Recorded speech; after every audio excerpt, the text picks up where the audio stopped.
ശ്രീജിത് പണിക്കർ, ഇപ്പോൾ അജയ് തറയിൽ പറഞ്ഞു നോക്കുമ്പോൾ ഈ കോടതി ആവർത്തിച്ച് ചോദിക്കുന്ന ഒരു കാര്യം കൂടിയുണ്ട്. ഒരു സെറ്റ് ഈ കോപ്പർ പ്ലേറ്റ് കൂടി അവിടെ ഉണ്ടല്ലോ എന്ന്. അത് വിജിലൻസിനോട് ആവശ്യപ്പെട്ടതാണ് അതേക്കുറിച്ചുള്ള പരിശോധന നടത്താൻ. പക്ഷേ വിജിലൻസ് പറഞ്ഞത് കണ്ടെത്താൻ കഴിഞ്ഞിട്ടില്ല എന്നാണ്. അതായത് സ്ട്രോങ് റൂമിൽ ഒരു സെറ്റ് ഈ ദ്വാരപാലകരുടെ ആവരണം കൂടി ഉണ്ട് എന്ന് ഹൈക്കോടതി സംശയിക്കുന്നുണ്ട്. അതൊരു ഇമെയിൽ വഴി ഈ പറയുന്ന അത് ഇങ്ങനെയാണ് പറയുന്നത്. This was issued as we had come across an email dated 2/10/2024 issued by the additional 7th respondent എന്ന് പറഞ്ഞാൽ ഉണ്ണികൃഷ്ണൻ പോറ്റിയാണ്. Requesting that the earlier set of gold coated copper plates allegedly lying idle in the strong room be handed over to him for the extraction of the gold to reduce cost. This communication suggests that Unnikrishnan Potti was aware of a second gold coated set. However, the officer has reported that no such set was found on preliminary verification. Further enquiry is required concerning the same എന്നാണ്. അപ്പോൾ അങ്ങനെ ഒരു തട്ടിപ്പ് കൂടി നടന്നിട്ടുണ്ട്. അതായത് എന്തായാലും ഇതിൻ്റെ ഒരു ഡ്യൂപ്ലിക്കേറ്റ് എടുത്തിട്ടുണ്ട് എന്ന കാര്യത്തിൽ യാതൊരു സംശയവുമില്ല. കോടതിക്ക് അത് ബോധ്യം വരികയും ചെയ്തിട്ടുണ്ട്. ശ്രീ മഞ്ജുഷ്, ഇതിൽ നമ്മളൊന്ന് ആലോചിച്ച് നോക്കിയാൽ ഇത് സ്വർണ്ണമാണ് പൂശുന്നത്.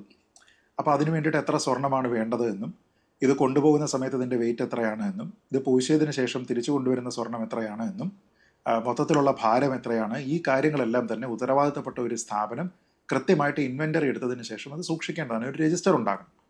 ആ രജിസ്റ്റർ എവിടെയാണ്? അപ്പോൾ ആ രജിസ്റ്റർ ഉണ്ടെങ്കിൽ ഇതിൻ്റെ അളവ് തൂക്ക വിവരങ്ങൾ കൃത്യമായിട്ടുണ്ടാകും.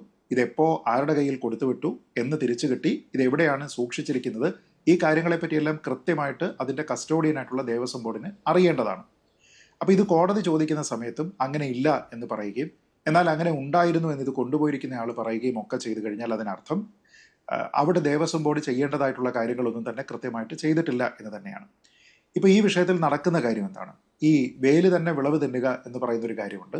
എന്നിട്ട് അവസാനം ആ വിളവ് തന്നിരിക്കുന്ന വേലിയെക്കുറിച്ച് മറ്റ് അന്വേഷണം നടത്തുന്നതിന് വേണ്ടി അതേ വേലിയെ തന്നെ ചുമതലപ്പെടുത്തുകയുമാണ്. അങ്ങനെയുള്ള ഒരു അന്വേഷണത്തിൽ ആർക്ക് എന്ത് തൃപ്തിയാണ് ഉണ്ടാവുക? തൃപ്തി ഉണ്ടാകുന്ന ഒരേ ഒരു സെറ്റ് ഓഫ് ആൾക്കാർ മാത്രമേ ഉള്ളൂ. അതിൽ സർക്കാർ ഉണ്ടാകും, സർക്കാരിനെ നയിക്കുന്ന നിയന്ത്രിക്കുന്ന പാർട്ടി ഉണ്ടാകും, ദേവസ്വം ബോർഡ് ഉണ്ടാകും, ഉണ്ണികൃഷ്ണൻ പോറ്റി ഉണ്ടാകും. ഇവരെല്ലാവരും ഈ വിഷയത്തിൽ ഇപ്പോൾ ശബരിമലയുടെ ഓപ്പോസിറ്റ് സൈഡിലാണ്.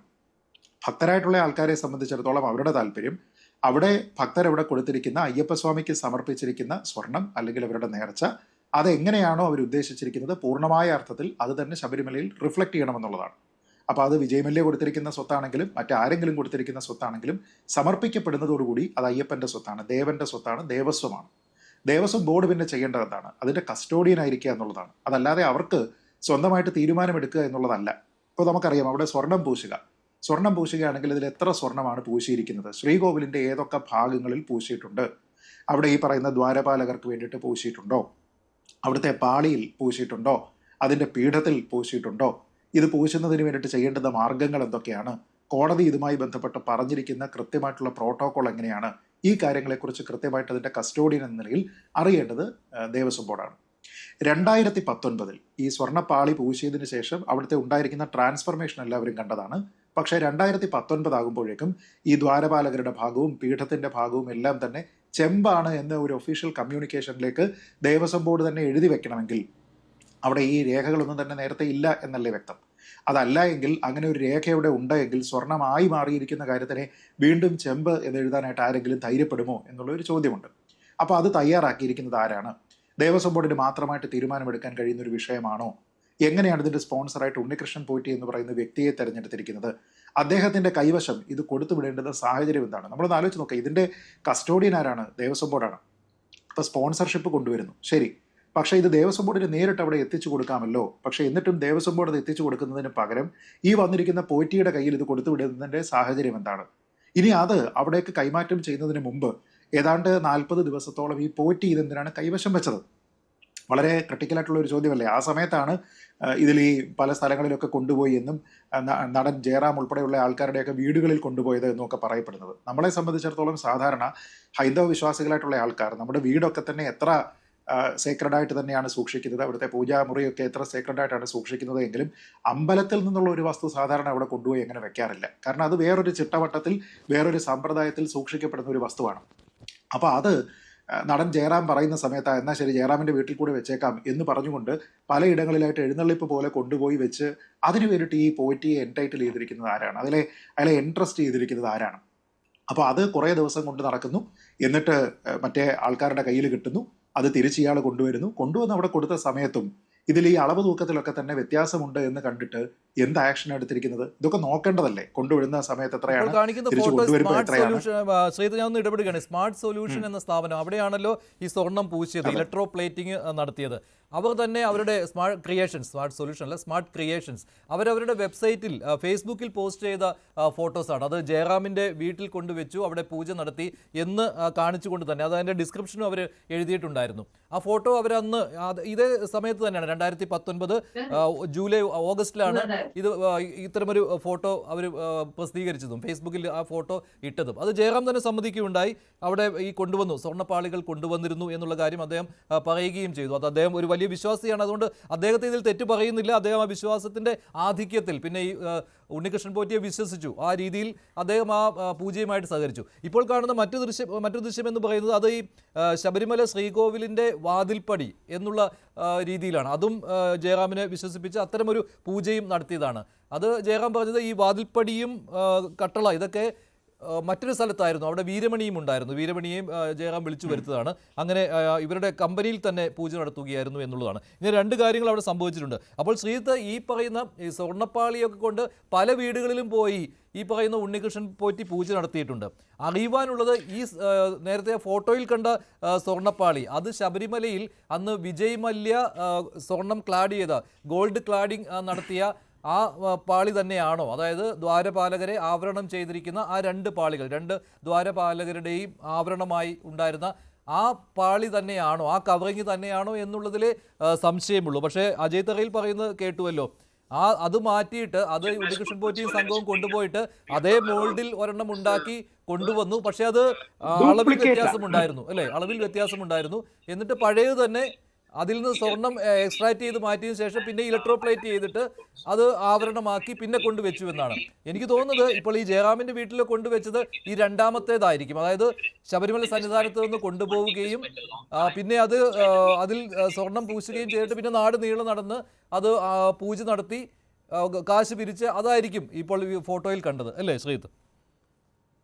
നോക്കൂ, ഇതിന്റെ ടൈം ലൈൻ കൃത്യമായിട്ട് വന്നെങ്കിൽ മാത്രമേ നമുക്കിത് അറിയാനായിട്ട് കഴിയുകയുള്ളൂ. ചെമ്പാണ് എന്ന് പറഞ്ഞിട്ട് പോകുമ്പോൾ ജയറാമിനൊപ്പമുള്ള ചിത്രങ്ങളിലെല്ലാം കാണുന്നത് നമ്മൾ സ്വർണ്ണ നിറത്തിൽ തന്നെയുള്ള വസ്തുക്കളാണ്. അപ്പോൾ അങ്ങനെ വരികയാണ് എങ്കിൽ തീർച്ചയായിട്ടും ഇതൊരു പക്ഷേ പ്ലേറ്റിംഗ് കഴിഞ്ഞതിന് ശേഷം പിന്നീട് കൊണ്ടുപോയതായിരിക്കും. ഒരു കാര്യം ഇവിടെ പ്രസക്തമാണ്, അതായത് ജയറാമിനെ വിട്ടേക്കൂ, ഇത് ശബരിമല തന്ത്രിയുടെ വീട്ടിൽ കൊണ്ടുപോകാൻ പാടില്ല. പോട്ടെ, ഈ സ്വർണം അവിടെ ഡൊണേറ്റ് ചെയ്തിരിക്കുന്ന വിജയ് മല്യയുടെ വീട്ടിൽ കൊണ്ടുപോകാൻ പാടില്ല. കാരണം അവരാണല്ലോ അങ്ങനെ നോക്കിക്കഴിഞ്ഞാൽ അയ്യപ്പൻ്റെ ഗാർഡിയനായിട്ട് വരുന്നയാളും ഈ സ്വർണം സ്പോൺസർ ചെയ്തിരിക്കുന്നതാണ്. അവരുടെ വീടുകളിൽ കൊണ്ടുപോകുന്നത് പോലും തെറ്റാണ്. അപ്പോൾ പിന്നെ ജയറാം എവിടെ നിന്ന് വന്നു, വീരമണി എവിടെ നിന്ന് വന്നു, മറ്റുള്ള ആൾക്കാർ എവിടെ നിന്ന് വന്നു? ഭക്തി ഇവർക്ക് എല്ലാവർക്കും ഉണ്ടായിരിക്കും. പക്ഷെ അവർ ചെയ്യേണ്ടിയിരുന്ന ഡ്യൂ ഡിലിജൻസ് എന്ന് പറയുന്നത് ഇത് എൻ്റെ വീട്ടിൽ വെക്കേണ്ടുന്ന ഒരു സാധനമല്ല. അതുകൊണ്ട് തന്നെ പൂർണ്ണമായിട്ടും ഇത് എവിടെയെങ്കിലും അനുമതിയോടുകൂടി പ്രദർശിപ്പിക്കുന്നുണ്ടെങ്കിൽ ഞാൻ അവിടെ പോയി അതിനെ വണങ്ങുക, അതിന് പൂജയുണ്ടെങ്കിൽ ആ പൂജയിൽ പങ്കെടുക്കുക എന്നതല്ലാതെ ആ പോകുന്ന വഴിയല്ല എൻ്റെ വീട്, എന്നാൽ പിന്നെ എൻ്റെ വീട്ടിൽ കൂടെ കയറ്റിയേക്കൂ എന്നൊക്കെ പറയുക എന്നൊക്കെ പറയുന്നത് മൂഢത്വമാണ്, അത് വിഡ്ഢിത്തമാണ്. പോട്ടെ, അദ്ദേഹത്തിൻ്റെ അറിവില്ലായ്മ കൊണ്ട് അദ്ദേഹം അത് പറഞ്ഞതായിരിക്കാം. പക്ഷേ അവിടെ അല്ല പ്രശ്നം. നമ്മൾ ഫോക്കസ് ചെയ്യേണ്ടത് സത്യത്തിൽ എവിടെയാണ്. സത്യത്തിൽ ഇതെല്ലാം കഴിഞ്ഞതിന് ശേഷം തിരിച്ച് ഈ സംഭവം ശബരിമലയിലേക്ക് വന്നു കഴിയുമ്പോൾ ആ സമയത്ത് തൂക്കത്തിൽ ഒരു വ്യത്യാസം ഉണ്ടാകുന്നുണ്ടല്ലോ. ആ തൂക്കത്തിലൊരു വ്യത്യാസം ഉണ്ടായിട്ടും എന്തുകൊണ്ടാണ് ചോദ്യം ഉണ്ടാകാതിരിക്കുന്നത്? എന്തുകൊണ്ടാണ് 6 കൊല്ലം കഴിഞ്ഞതിന് ശേഷം 40 വർഷത്തേക്ക് വാറണ്ടി ചെയ്യപ്പെട്ടിരിക്കുന്ന ഒരു കാര്യത്തിൽ വീണ്ടും മെയിൻ്റനൻസ് വർക്ക് ആവശ്യം വരുന്നത് എന്തുകൊണ്ടാണ്? ആ മെയിൻ്റനൻസ് എക്സിക്യൂട്ട് ചെയ്യുന്നതിന് വേണ്ടിയിട്ട് കോടതി പറഞ്ഞിരിക്കുന്ന ഹൈക്കോടതിയെ സമീപിക്കുക, സ്പെഷ്യൽ കമ്മീഷണറുടെ അനുമതി എടുക്കുക എന്നുള്ള പ്രോട്ടോകോൾ സ്വീകരിക്കാത്തത് എന്തുകൊണ്ടാണ്? പിന്നീട് അത് കൊണ്ടുപോകുന്നതിന് ഈ പോയിട്ട് വ്യത്യാസം വരുത്തിക്കൊണ്ടുവന്നിരിക്കുന്ന അതേ പോറ്റിയെ തന്നെ വീണ്ടും ഏൽപ്പിക്കുന്നത് എന്തിനാണ്? അപ്പോൾ ഈ തീരുമാനങ്ങളൊക്കെ എടുക്കുന്ന ആരാണ്? അതുകൊണ്ടാണ് ഞാൻ പറഞ്ഞത്, വിശ്വാസികളുടെ കാര്യത്തിൽ ശബരിമലയിൽ കൃത്യമായിട്ട് കാര്യങ്ങൾ നടക്കുന്നില്ല. അവിടുത്തെ അഡ്മിനിസ്ട്രേഷന്റെ ഭാഗമായിട്ട് ശബരിമലയിൽ കൃത്യമായിട്ടുള്ള കാര്യങ്ങൾ നടക്കുന്നില്ല.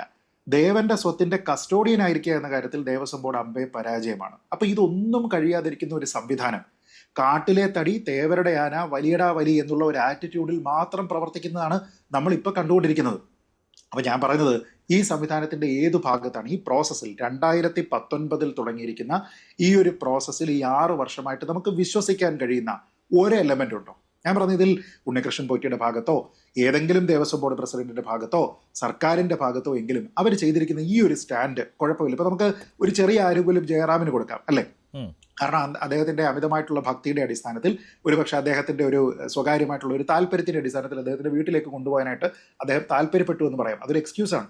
പക്ഷേ ഈ കൂടെ നിൽക്കുന്ന ആൾക്കാർക്ക് എന്നാ അത് കൊണ്ടുപോയി 1 മണിക്കൂർ അവിടെ വെച്ചേക്കാം എന്ന് തീരുമാനിക്കാൻ അവർ എംപവേർഡ് ആണോ? അല്ലെങ്കിൽ ഈ അങ്ങനെ 45 ഡിസിഷൻ എടുക്കാൻ ഈ ദിവസം പോറ്റിക്കോ 45 മറ്റാർക്കെങ്കിലും ദിവസം കഴിയുമോ? എങ്ങനെയാണ് ഈ പോറ്റിയുടെ കൈവശം ദ്വാരപാലകരുടെ സ്വർണ്ണപ്പാളി ഇരുന്നത്? അത് ചെമ്പുപാളി എന്ന് മറ്റേ സാധനം ഉണ്ടാക്കണ്ടേന്നേ, അതാണ് ഏറ്റവും മറ്റേ പ്രധാനപ്പെട്ടത്. ഡ്യൂപ്ലിക്കേറ്റ് സാധനം അടിച്ചെടുക്കണ്ടേ മഞ്ജുഷേ? അതെ അതെ ആ സാധനം അടിച്ചെടുത്ത് ഇതേ ഷേപ്പിൽ കൊണ്ടുവരണ്ടേ? ഇതിനകത്ത് ഈ സ്വർണം അടിച്ചെടുക്കുന്നു എന്നുള്ളത് ഞാൻ അങ്ങനെ വിശ്വസിക്കുന്നില്ല. കാരണം വളരെ കുറഞ്ഞ അളവിലാണല്ലോ ഈ സ്വർണം പൂശുന്നത്. 3 പവനോ. ഇത് വിശ്വാസത്തിന്റെ പേരിൽ പിന്നെ കോടാനുകോടി രൂപ പിരിച്ചെടുക്കാമല്ലോ. കാരണം ശബരിമലയിലെ അമൂല്യമായ വസ്തുവാണ്. അതിലെ ഈ ഭക്തിയൊക്കെ ഈ പറയുന്ന ജയറാമിനെ പോലെ എത്രയോ ആളുകളുണ്ട്. അത് പ്രത്യേകിച്ച് കർണാടകത്തിലും ആന്ധ്ര തെലങ്കാനയിലും തമിഴ്നാട്ടിലുമൊക്കെ അയ്യപ്പ വിശ്വാസം അതിന്റെ പാരമ്യതയിൽ എത്തി നിൽക്കുന്ന ആളുകളുണ്ട്. അപ്പോൾ അവരെ പറ്റിച്ച് അല്ലെങ്കിൽ അവരുടെ വിശ്വാസം ഭക്തി മുതലെടുക്കുവാനുള്ള ഉണ്ണികൃഷ്ണൻ പോറ്റിയുടെ ശ്രമം അവിടെ നടന്നു. പക്ഷേ അവിടെ വേറെ ഒരു കാര്യം കൂടിയുണ്ട്. അതായത് നോക്കൂ, സത്യം പറഞ്ഞാൽ ഇത് എവിടെ പോയി എന്നുള്ള ഒരു ചോദ്യമില്ലേ? അതായത് ഈ ഒറിജിനൽ പീസ് അല്ല എങ്കിൽ ആ ഒറിജിനൽ പീസ് എവിടെ പോയി എന്ന് വെച്ചാൽ അതിപ്പോൾ ചെമ്പ് പാളി തന്നെ ആയിക്കോട്ടെ. ഇപ്പോൾ ഒരു വാദത്തിന് നമ്മളത് ചെമ്പ് പാളിയാണെന്ന് തന്നെ കരുതിക്കോളൂ. പക്ഷെ അതിന്റെ മൂല്യം എന്ന് പറഞ്ഞു കഴിഞ്ഞാൽ അത് ഉരുക്കിയാൽ കിട്ടുന്ന ചെമ്പിന്റെ മൂല്യം അല്ല. ഒരു പുരാവസ്തുവിന്റെ മൂല്യം എന്ന് പറയുന്നത് ആവരണമായിട്ട് അതൊരു വളരെ സേക്രഡ് ആയിട്ടുള്ള ഒരു പുരാവസ്തു എന്ന രീതിയിൽ പരിഗണിക്കപ്പെടാവുന്ന, ഭക്തിയുടെ അങ്ങേയറ്റത്തെ പ്രാധാന്യം കൽപ്പിക്കപ്പെടാവുന്ന, അയ്യപ്പസ്വാമിയുടെ ദ്വാരപാലകർ ഇവരായിരുന്നു എന്ന ഒരു പ്രാധാന്യം കൽപ്പിക്കാവുന്ന അമൂല്യമായിട്ടുള്ള ഒരു വസ്തുവാണ്. അത് എവിടെയാണ് അതിനെക്കുറിച്ച് എന്ത് ബോധ്യമാണ് താങ്കൾ പറഞ്ഞത്? ഞാൻ മനസ്സിലാക്കുന്നത് രണ്ടാമത് അത് കൊണ്ടുവന്നിരുന്നു. കാരണം ആ ഡ്യൂപ്ലിക്കേറ്റ് കൊണ്ടുവന്നിട്ട് അളവ് പാകമാകാത്തത് കൊണ്ട് രണ്ടാമത് നേരത്തെ 2019 അവിടെ നിന്ന് കൊണ്ടുപോയത് തന്നെ അതേ ആവരണം തന്നെ തിരികെ കൊണ്ടുവന്നിരുന്നു അല്ലേ? ഞാൻ മനസ്സിലാക്കിയതിൽ തെറ്റാണെങ്കിൽ താങ്കൾ പറയുക.